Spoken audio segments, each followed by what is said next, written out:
Hello guys, welcome back to my channel. आज हम करने वाले हैं लीड कोड का problem number 21, merge two sorted list. तो सबसे पहले समझ लेते हैं इसकी प्रॉब्लम स्टेटमेंट को, और हम इसमें दो अप्रोच देखेंगे। जैसे प्रॉब्लम स्टेटमेंट ये है, इसमें हमें दो लिस्ट दिया हुआ है, एक लिस्ट ये, एक लिस्ट ये, ठीक है। अब हमें क्या करना है, हमें दोनों लिस्ट को क्या करना है, मर्ज करना है, ठीक है। अब ये जो लिस्ट है ये नॉर्मल लिस्ट नहीं है। सबसे पहले तो ये लिंक लिस्ट है 1, 2 एंड 4। ये 1, 3 एंड 4। और ये लिस्ट, ये दोनों लिस्ट क्या है, सॉर्टेड है। मुझे इन दोनों को मर्ज करके क्या निकालना है, एक नई सॉर्टेड लिस्ट। तो नई सॉर्टेड लिस्ट कैसे मिलेगी, 1, 1, 2, 3, 4 एंड 4। मुझे ये रिटर्न करना है, ठीक है। तो ये मेरा प्रॉब्लम हो गया। अब देखते हैं कि इसको करेंगे कैसे सॉल्व। अब इसकी इंट्यूशन क्या है, मेनली आप ये देखो। अब ये लिस्ट है, ये भी लिस्ट है, दोनों सॉर्टेड हैं, ठीक है। तो मैं क्या करूँगा ना, मैं एक एरे लिस्ट बना लूँगा, एक एरे लिस्ट में बना लूँगा, ठीक है। और यहाँ से ट्रैवर्स करना स्टार्ट करूँगा एक टैम्प लिस्ट नोड बना के, और लास्ट तक ट्रैवर्स करूँगा, सारे नोड्स को अपनी लिस्ट में ऐड करवा दूँगा, ठीक है। तो क्या मिल जाएगा मुझे, 1, 2, 4। नोड्स को ऐड नहीं करवाऊँगा, नोड के अंदर जो वैल्यू है ना उसको ऐड करवा दूँगा। ऐसे ही यहाँ पे 1, 3, 4 है तो 1, 3, 4 भी ऐड करवा दूँगा। फिर मैं क्या करूँगा, इस लिस्ट को मैं कर दूँगा सॉर्ट, 1, 1, 2, 3, 4, 4। सॉर्ट हो गया ये। अब लिस्ट हमारा सॉर्ट हो चुका है, तो लिस्ट को अब मैं क्या करूँगा, लिंक लिस्ट में कन्वर्ट करूँगा। एक डमी लिस्ट बनाऊँगा, ठीक है। मान लो मेरा एक डमी लिस्ट नोड बन गया। अब मैं क्या करूँगा, इसके पीछे एक एक करके यहाँ से जोड़ना शुरू कर दूँगा, ठीक है ना। और फाइनली मैं क्या रिटर्न करूँगा, मान लो मेरी लिस्ट एल है, तो फाइनली मैं क्या रिटर्न करूँगा, एल का नेक्स्ट, मतलब कि यहाँ से इस लिस्ट को मैं रिटर्न कर दूँगा, ठीक है। आपको ये अप्रोच बिल्कुल क्लियर हो गई होगी, कुछ भी नहीं है इस अप्रोच में, बहुत ईजी है। जैसे हमने मर्ज टू सॉर्टेड एरे वाला प्रॉब्लम किया था, प्रॉब्लम नंबर 88 है लीड कोड का, वैसे ही हमने ये भी कर लिया। एक नई एरे बनाकर और उसमें हमने ऐड करवा के ये अपना काम कर लिया। तो देखते हैं कि इस लॉजिक को हम कैसे इम्प्लीमेंट करेंगे। तो देखो यहाँ पे हमें मर्ज टू लिस्ट वाला फंक्शन दिया हुआ है, लिस्ट 1 दिया हुआ है, लिस्ट 2 दिया हुआ है। अब लिस्ट 1 है, मैंने टैम्प वेरिएबल बना लिया और लिस्ट 1 को उसको पॉइंट करवा दिया, ठीक है। मान लो मेरी लिस्ट जो है वो यहाँ पे है 1, 2, 3, और यहाँ पर है 2, 4 एंड 6। ये मेरी पहली लिस्ट है, ये मेरी दूसरी लिस्ट है। तो मैंने क्या किया, टैम्प यहाँ पे बनाया, टैम्प, और यहाँ पे ये क्या कर लिया, मैंने एक नई लिस्ट बना ली। लिस्ट के अंदर ही तो इन सारी वैल्यूज़ को मैं स्टोर करूँगा। फिर उसके बाद टैम्प जब तक नल नहीं हो जाता ये चलता रहेगा। ये लास्ट वाला पॉइंटर किसको पॉइंट कर रहा है, नल को पॉइंट कर रहा है। और लिस्ट में मैंने क्या ऐड करवाया, टैम्प डॉट वैल्यू, मतलब हर नोड की वैल्यू, हर नोड की वैल्यू ऐड करवाता जाऊँगा मैं, और टैम्प को नेक्स्ट करता रहूँगा, ठीक है। टैम्प को टैम्प डॉट नेक्स्ट, तो 1, 2, 3, 2, 4 एंड 6। ऐसे ही पहले मैं इसको करवा लूँगा, फिर टैम्प को मैं ले आऊँगा लिस्ट 2 के ऊपर, और फिर मैं इन सबको ऐड करवा लूँगा, ठीक है। तो ये ऐड हो गए। उसके बाद मैंने कर लिया है सॉर्ट। सॉर्ट करने के बाद मैंने एक नई लिस्ट नोड बना ली है। जब हमें लिस्ट नोड की क्लास गिवन होती है तो हम उसका इंस्टेंस कैसे बनाते हैं, ऑब्जेक्ट उसका। तो list node L equal to new list node, और इसके अंदर मैंने वैल्यू डाल दी है 0। ये जो है ये मेरी डमी लिस्ट नोड है, ठीक है, डमी लिंक लिस्ट है। अब डमी लिस्ट लिंक लिस्ट तो मैंने आपको पहले भी बनवा रखा है, आपको समझ में आया होगा। मैंने क्या किया, ये तो मेरा एल है, ठीक है, और ये सिंगल नोड वाली लिंक लिस्ट है।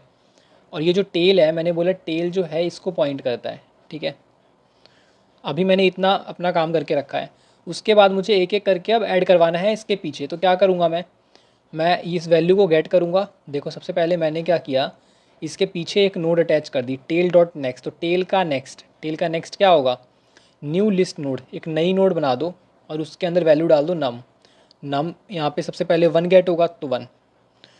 अब क्या कर रहा हूँ, अब अगले स्टेप में टेल को मैं ये बना दूंगा ताकि अगली आइट्रेशन में मुझे प्रॉब्लम ना आए। अब टेल ये बन गया, तो जब नेक्स्ट आइट्रेशन होगी तो अब क्या होगा, अब टेल डॉट नेक्स्ट क्या हो जाएगा, नई लिस्ट नोड, तो नई लिस्ट नोड बन जाएगी। और नम इस बार क्या मिलेगा हमें, 2, तो 2 इसके अंदर आ जाएगा और नई लिस्ट नोड बन जाएगी। वापस से मैं टेल को आगे बढ़ा दूंगा।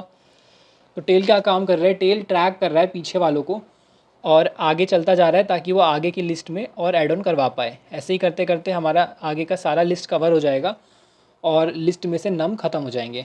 फाइनली हमें क्या रिटर्न करवाना है, एल तो इसको पॉइंट कर रहा है, वेरी फर्स्ट नोड हेड को। तो हमें ज़ीरो तो नहीं है ना, ज़ीरो तो हमारा डमी नोड था। तो हम यहाँ से रिटर्न करवाएंगे, एल डॉट नेक्स्ट को हम रिटर्न करवा देंगे, ठीक है। तो एल डॉट नेक्स्ट को मैंने रिटर्न करवा दिया। ये अप्रोच आपको बिल्कुल क्लियर हो गई होगी। अब इसकी टाइम कॉम्प्लेक्सिटी की बात कर लेते हैं। टाइम कॉम्प्लेक्सिटी जो हो जाएगी वो हो जाएगी big O of m plus n। मैंने ये माना है कि इसमें m नोड्स हैं और इसमें n नोड्स हैं, ठीक है। क्यों होगी? क्योंकि मैंने यहाँ पर एक बार इसको प्रोसेस किया है big O of m big O of n, और फिर उसके बाद big O of m plus n यहाँ पर प्रोसेस किया है, ठीक है। और यहाँ पे मैंने सॉर्ट किया हुआ है, तो यहाँ पर क्या होगा, यहाँ पर तो इसकी टाइम कॉम्प्लेक्सिटी होगी log m plus n and यहाँ पे मल्टीप्लाई में होगा m प्लस n। ये हो जाएगा ना, क्योंकि यहाँ पे तो कंप्लीट लिस्ट होगी, कंप्लीट सारे नोड्स होंगे इस लिस्ट के अंदर। और सॉर्ट करने की जो टाइम कॉम्प्लेक्सिटी होती है वो क्या होती है, n log n। तो m plus n log m plus n, ठीक है। तो मेरी फाइनल टाइम कॉम्प्लेक्सिटी क्या हो जाएगी, फाइनली टाइम कॉम्प्लेक्सिटी हो जाएगी big O of m plus big O of n plus big O of m plus n log m plus n plus big O of m plus n। ये हो जाएगी final time complexity. अब हम time complexity में क्या, big O of m इसके लिए, big O of n इसके लिए, और ये सॉर्ट करने के लिए, और ये लास्ट वाला ट्रैवर्स करने के लिए।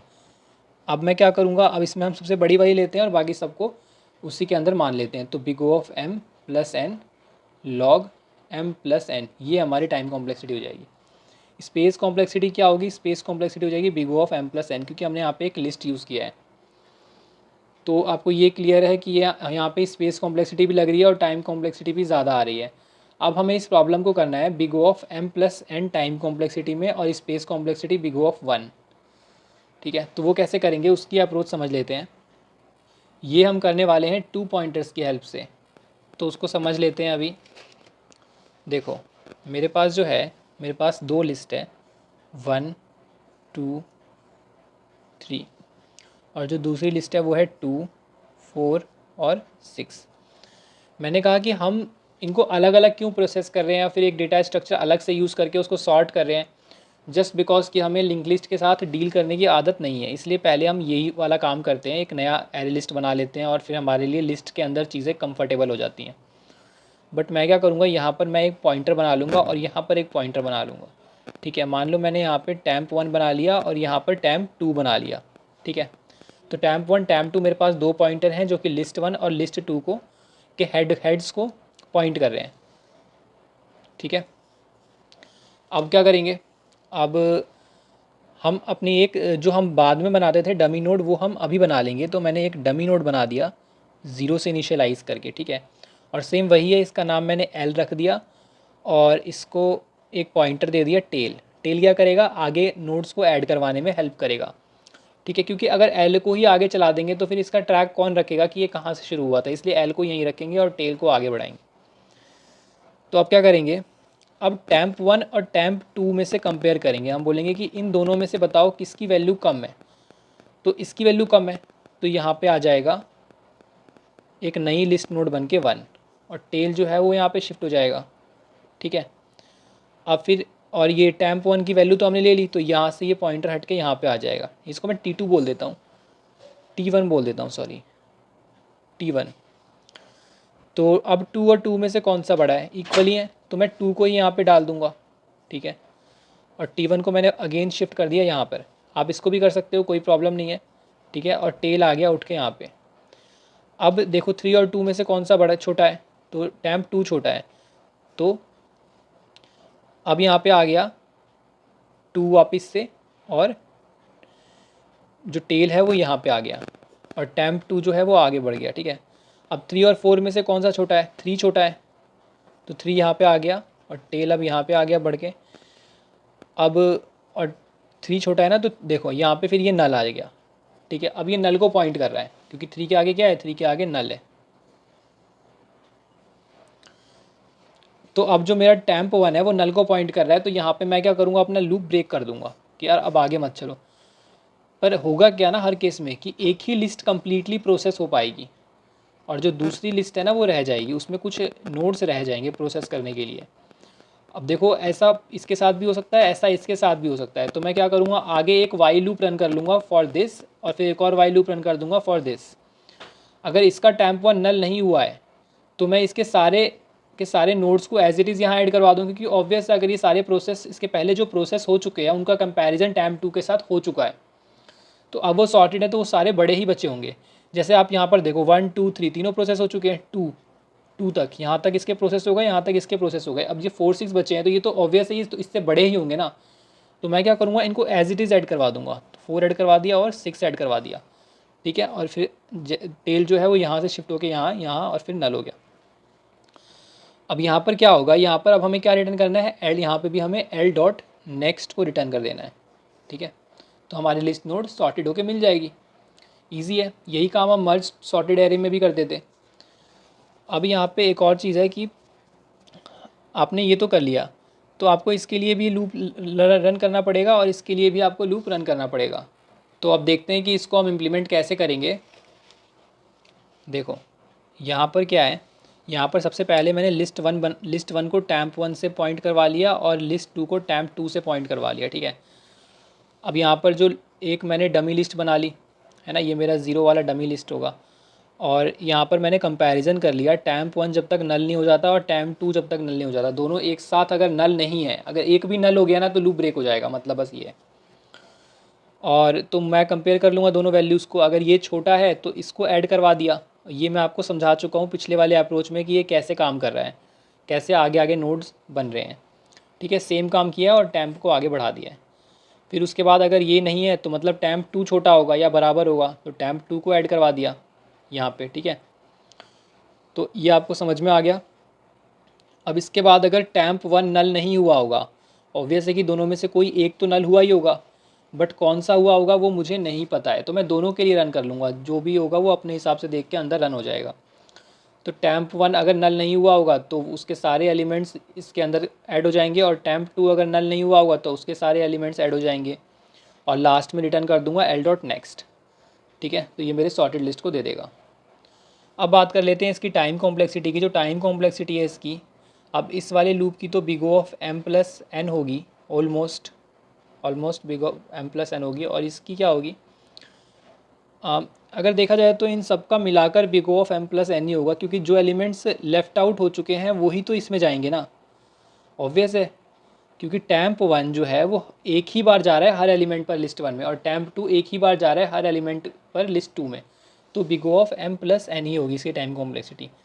और स्पेस कॉम्प्लेक्सिटी क्या हो जाएगी, बिग O ऑफ 1, क्योंकि कोई भी एक्स्ट्रा स्पेस हमने यहाँ पर यूज़ नहीं करी है, ठीक है। अब ये तो हुआ इसका आइटरेटिव अप्रोच। अब आपको क्या करना है, आपको सोचना है, खुद से सोचना है।